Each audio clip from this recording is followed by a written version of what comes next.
Mbak.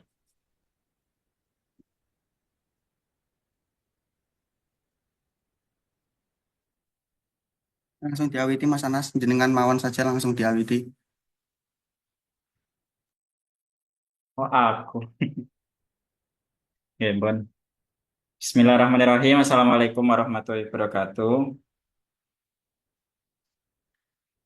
Oke, Waalaikumsalam warahmatullahi selamat malam teman-teman semua. Terima kasih Bapak Rohmat Hidayat telah menyempatkan waktunya untuk kami nanti untuk wawancara, ya, Bapak Rohmat. Sebelum kita mulai sesi wawancara, untuk Bapak Rohmat, kami persilahkan untuk memperkenalkan diri. Waktu dan tempat kami persilahkan.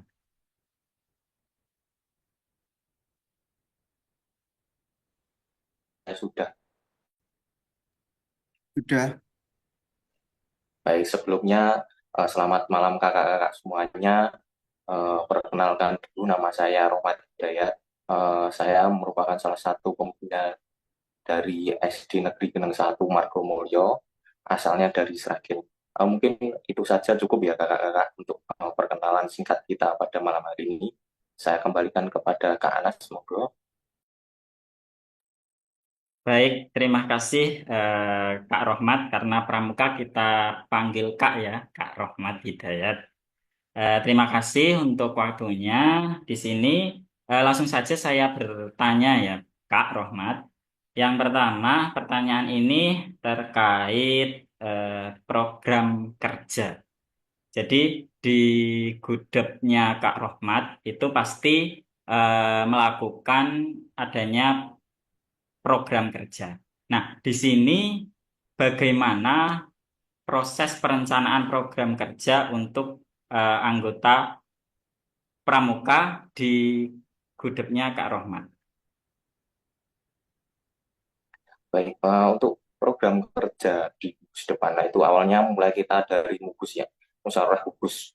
Nah, kita rencana dari awal, jadi kita adakan musyawarah gugus yang itu di mana kita pembentukan struktur. Kalau biasanya di suatu organisasi, kakak-kakak pasti pernah lihat struktur organisasi di manapun tempat kakak berada. Nah, di suatu gudeg lah itu biasanya kita melaksanakan musyawarah gugus lah itu awalnya sebagai program kerja awal untuk apa membuka di mana kita lihat bagaimana potensi, di mana kita sarana prasarana, bagaimana SDM sebagai pembina, ya bagaimana adik-adik kita di dalam gugus tersebut. Nah, kita libatkan di dalam pembuatan program kerja tersebut. Begitu, Kakak. Nah, baik Kak Rohmat, untuk program kerja ini biasanya diawali dari apa Kak Rohmat? Ya, baik untuk pengawalan dari program kerja ini kita susun dulu, kita lihat dulu bagaimana program tersebut akan kita jalankan di suatu gugus depan. Jadi pembina pramuka di suatu gugus depan kita juga akan melihat bagaimana kita dapat melaksanakan program-program tersebut. Kemudian kita ambil dari materi yang ada di SKU, SKK. Kemudian kita lihat apa yang akan kita laksanakan di dalam program tersebut. Kemudian kita juga akan lihat bagaimana kegiatan-kegiatan di gugus. Jadi gugus itu kan tidak apa ya namanya kegiatan tidak pramuka saja, tapi kita kegiatan-kegiatan lain yang bisa kita manfaatkan untuk apa menjalankan program yang ada di pramuka seperti itu kakak. Baik, terima kasih Kak Rohmat atas penjelasannya sangat jelas. Untuk pertanyaan berikutnya kami serahkan kepada Kak Andino Fajar Sadewa. Waktu dan tempat kami persilahkan.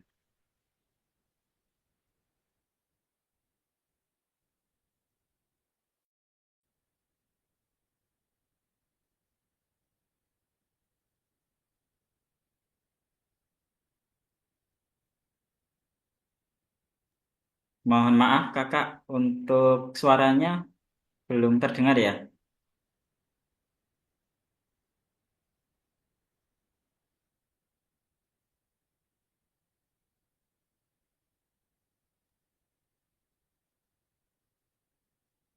Baik, sepertinya suara dari Kak Andino masih belum bisa terdengar. Kita lanjutkan dulu kepada Mas Muhammad Daniel Effendi ya. Nanti sambil Kak Andino, nanti kalau suaranya sudah bisa bertanya. Monggo Kak Muhammad Daniel Effendi. Baik, terima kasih atas waktu yang sudah diberikan. Di sini saya akan Kak Ahmad.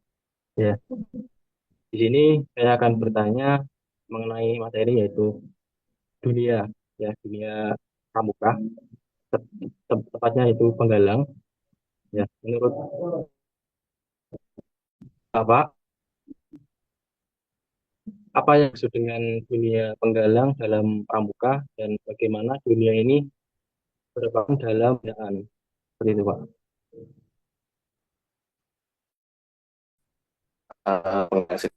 Kalau kita kategori kegiatan berapa kategori, ya salah satu penggalang sendiri itu kan mulai dari umur 11 sampai 15. Jadi di SD pun itu sudah ada. Jadi kalau sudah 11 tahun, sudah masuk 11 tahun itu sudah masuk ke jenjangnya penggalang. Nah, sampai ke 15 tahun mungkin itu sudah kalau jenjang sekolah itu jenjang SMP. Nah, itu di dalam kegiatan-kegiatan pramuka itu ada jenjang-jenjang. Kemudian kegiatan penggalang sendiri itu adalah umur untuk anak-anak atau adik-adik kita di umur 11 sampai 15 tahun seperti itu kan. Baik, Kak. Jadi untuk dunia penggalang sendiri, saya juga dulu pernah menjadi wakil pratama ya SMP. Ya, Saya mau tanya lagi, Pak. Berdasarkan kegiatan yang pernah Kakak lakukan, menurut Bapak kegiatan yang paling efektif untuk membantu para penggalang mengenal diri mereka lebih baik itu seperti apa, Pak? nah, untuk dasarnya sendiri di dalam kegiatan, pasti seorang pembina pasti sudah merencanakan, punya rencana-rencana tersebut. Salah satunya kita melakukan program berjalan adalah latihan rutin. Nah, latihan rutin di situ eh, dari awal kita mencari anggota. Nah, bagaimana perekrutan anggota pramuka di sekolah tersebut. Kemudian lanjut lagi ada latihan rutin yang biasanya kita laksanakan, mungkin kakak-kakak sudah pernah melaksanakan di sekolahnya masing-masing. Nah, itu biasanya 1 minggu sekali atau 1 minggu 2 kali, itu biasanya ada seperti itu, Kak. Nah, kemudian selain itu mungkin kalau di penggalang itu adanya Dian Pintru, nah, di mana kita menyiapkan pemimpin di regu di sekolah tersebut, nah, pemimpinan regu supaya di dalam sekolah itu bisa berkembang lagi. Oh, kita bisa bertukar informasi dengan sekolah yang lainnya, bagaimana kegiatan-kegiatannya. Kemudian uh, selain dari adik-adik kita, dari pembinanya juga bisa bertukar informasi dengan gudeg yang lainnya supaya perkembangan ada inovasinya. Jadi tidak monoton seperti itu. Kegiatan pramuka itu banyak sekali. Jadi banyaknya.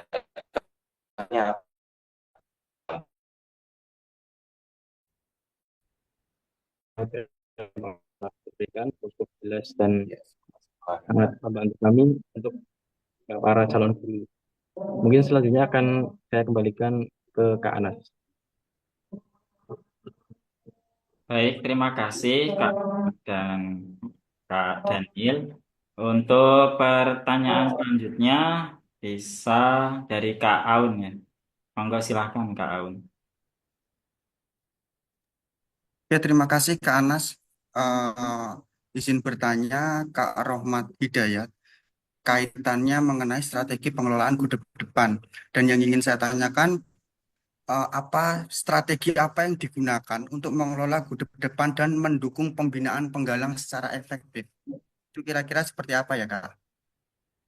Ya, untuk pembinaan bagaimana secara efektif tadi sudah disampaikan di awal. Tadi ada inovasi-inovasi yang harus kita lakukan, tapi tidak terlepas dari apa dasar kita sebagai anggota pramuka. Di prinsip dasar kepramukaan itu bagaimana sebagai seorang pembina itu harus tahu, harus menguasai itu. Kemudian Oke. bagaimana metode yang dilakukan untuk pembina, nah itu tidak, biasanya kita monoton hanya satu metode saja atau dua metode saja, padahal itu banyak sekali metode yang bisa kita gunakan bagaimana membina adik kita berkembang baik lagi, lebih efisien lagi dalam pembinaan. Oke, oke, sangat anu Kak Romat, dan juga ingin saya ada satu tambahan pertanyaan. Bagaimana cara kita mengetahui sebagai pembina kelak nanti mengetahui bahwasannya strategi yang telah kita terapkan itu sudah berhasil, dan maksudnya adakah indikator-indikator tertentu yang pembina nantinya melihat jauh mana strategi berdasarkan mereka? Ya, baik. Untuk strategi bagaimana kita bisa melihat sebagai seorang, ya, atau kalau kita bilang pembina itu juga pendidik. Nah, bagaimana kita mendidik anak-anak ketika kita memberikan satu perencanaan, kemudian kita laksanakan, kemudian yang terakhir kita melakukan evaluasi. Nah, disitulah bagaimana kita menjadi kan tolak ukur bagaimana evaluasi itu menjadi suatu apa namanya ya. Kalau kita lihat eh, bagaimana rencana-rencana kita yang sudah kita rencanakan dulu, kemudian kita laksanakan, apakah itu sudah memenuhi sebagai tujuan kita pada akhir itu atau belum. Jadi para pembina-pembina, mungkin kan tidak hanya satu pembina di dalam tersebut, melakukan evaluasi bagaimana pelaksanaan kegiatan tersebut. Seperti itu. Oke, terima kasih Kak Romat. Berarti kita mengetahui keberhasilan itu setelah kita laksanakan, maka kita lakukan evaluasi, setelah itu baru bisa diketahui sejauh mana strategi itu dapat berjalan dengan baik gitu ya Kak. Ya, kurang lebihnya seperti itu, Oke, Kak. terima kasih Kak Romat. Mungkin itu saja yang ingin saya tanyakan. Kembali lagi ke Mas Anas. Terima kasih waktunya. Baik, terima kasih atas jawabannya Kak Rohmat dan Kak Aun sebagai penanya. Untuk selanjutnya, pertanyaan dari Kak Andino. Bisa dicek dulu suaranya Kak, apa sudah bisa? Baik, Kak Anas sudah masuk. Oke, sudah masuk Kak.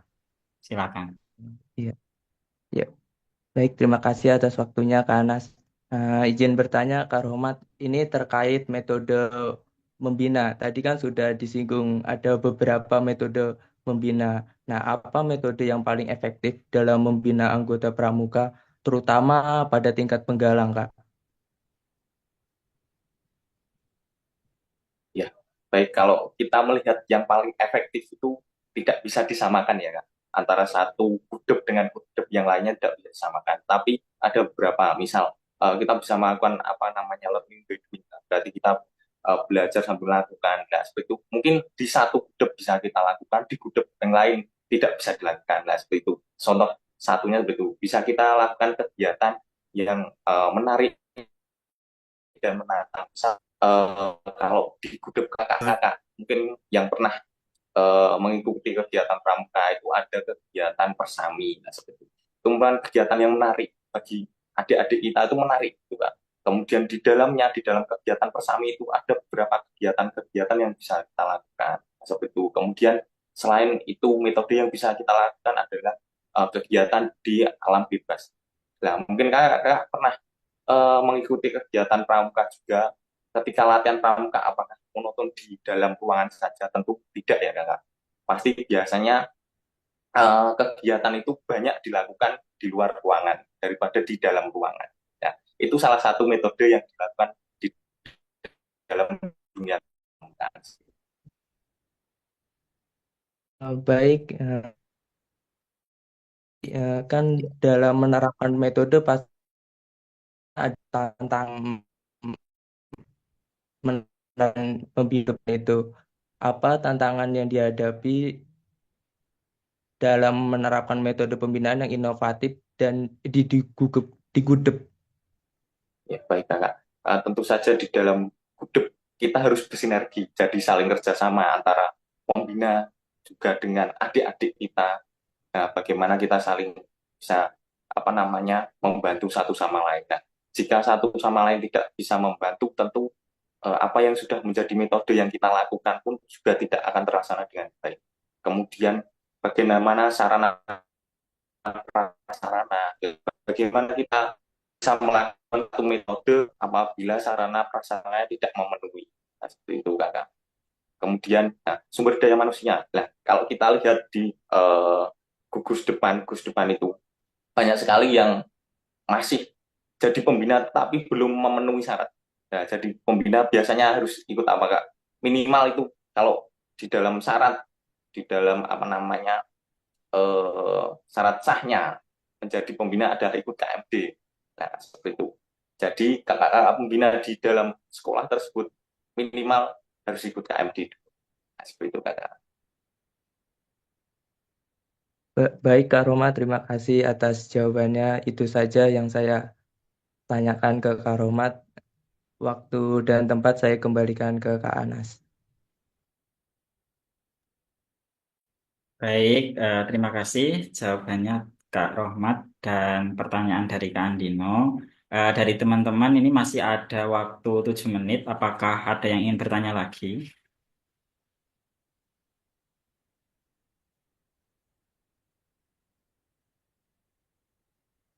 Tidak ada ya teman-teman. Ini Zoom-nya karena Zoom free, jadi masih ada 7 menit.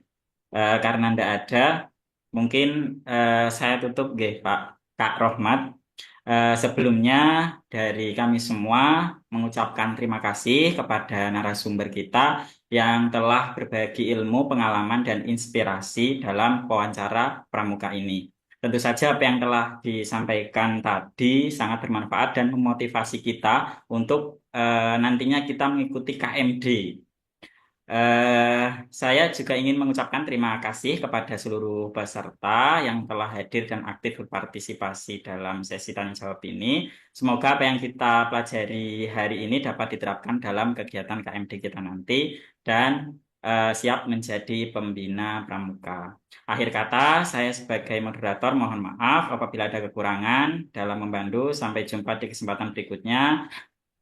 Saya tutup. Wassalamualaikum warahmatullahi wabarakatuh. Waalaikumsalam. Waalaikumsalam warahmatullahi wabarakatuh. Saya stop ya.